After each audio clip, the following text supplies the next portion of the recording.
ils appartiennent à Régis. Ok? Mon argent appartient à qui? À Régis.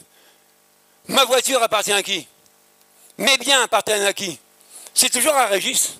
Donc c'est tout ça que je dois sacrifier. Totalement. Pas un peu. Totalement. Pour que ce soit agréable à Dieu. Que je sois agréable à Dieu.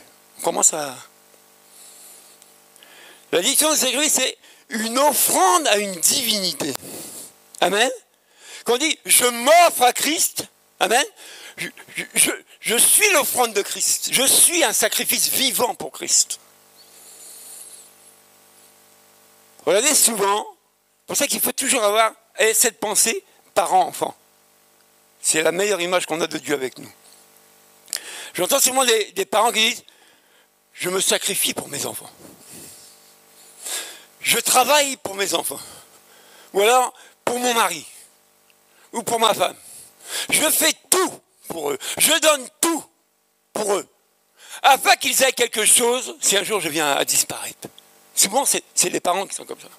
Amen? Vous avez eu des parents? Parce qu'on n'est pas né comme ça, sans famille, c'est pas vrai. Donc souvent, vous n'avez jamais entendu vos parents, quand vous étiez à la maison, papa au moment qui dit, bon, on fait ça pour les enfants. Hein? Bon, le père va dire, je me serre la ceinture pour que mes enfants mangent. Donc qu'est-ce qu'ils font? Eh bien, ils sacrifient de eux pour toi. Ça commence à... Oui? Olivia. Parle en créole, quelqu'un va traduire.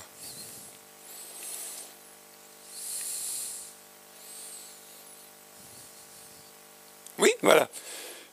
Donc on doit comprendre que Jésus s'est sacrifié pour nous. En retour, nous, on doit sacrifier aussi des choses pour lui. Mais sacrifier, c'est quoi?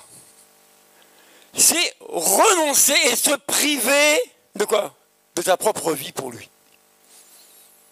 Bon, je renonce à mes plaisirs, je sacrifie ça pour lui. Est-ce qu'on le fait?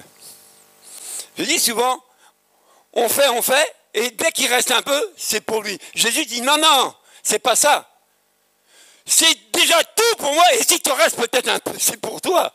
Mais la grosse part, c'est pour moi.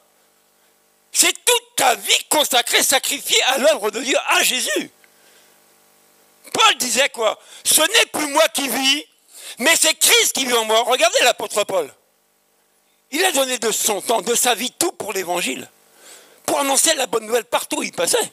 Il n'a jamais pensé à lui. Il a pu dire, j'ai appris à vivre dans la disette, donc rien, ventre vide, mais aussi dans l'abondance. Amen. Mais quand Paul recevait, il en faisait quoi pour lui? Pour donner encore. Amen.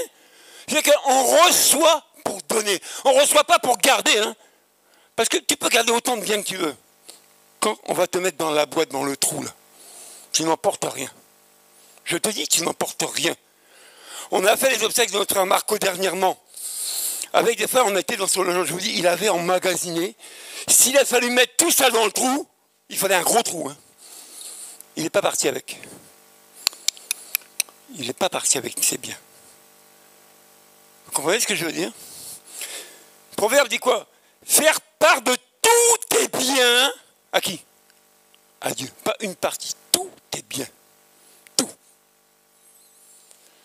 Aujourd'hui, dans notre temps à venir, on dit qu'on limite beaucoup ce qu'on doit à Dieu. Il y a pas qui disait qu'il entend des reproches et il s'est adressé un jour à l'assemblée, il a dit, écoutez, quand mes enfants ont faim à la maison, moi qui sers Dieu, je fais quoi? Je prends une page de la Bible, je la coupe en morceaux et je dis aux enfants, bon appétit. Rendez-vous compte? On doit reconsidérer un peu nos vies. Avec cette image de Jésus qui s'est sacrifié pour nous. Regardez, on va aller dans un texte où on parle d'un homme que Dieu avait appelé. Amen. Et cet homme s'appelle Abraham. Abraham ne connaissait pas Dieu. Mais Dieu lui avait parlé, il dit, Abraham, quitte ta famille, quitte et pars. Dans un pays où, je ne sais pas, mais pars. Pars. Et sur cette parole qu'il a entendue, cet homme est sorti de son pays. Il a quitté sa famille, c'est-à-dire qu'il a tout délaissé, il a renoncé à tout poursuivre celui qui lui avait parlé, sans même voir ce qui allait se passer dans sa vie. Amen. Donc quand Dieu t'appelle, quand Dieu te choisit, tu dois renoncer à ta vie, à tout pour suivre celui qui t'a appelé. Ah, là, quand tu réfléchis bien et que tu possèdes, dis, ah, il y a un passage où il y a un jeune homme riche qui dit, Jésus, que dois-je faire pour hériter de la vie éternelle? Je veux vivre éternellement. J'ai dit, ok, tu aimeras ton prochain, tu feras ceci. Et le jeune homme répond, mais j'ai fait ça depuis ma jeunesse. J'aime mon papa, j'ai fait de mal à personne. Jésus dit, il te manque quelque chose.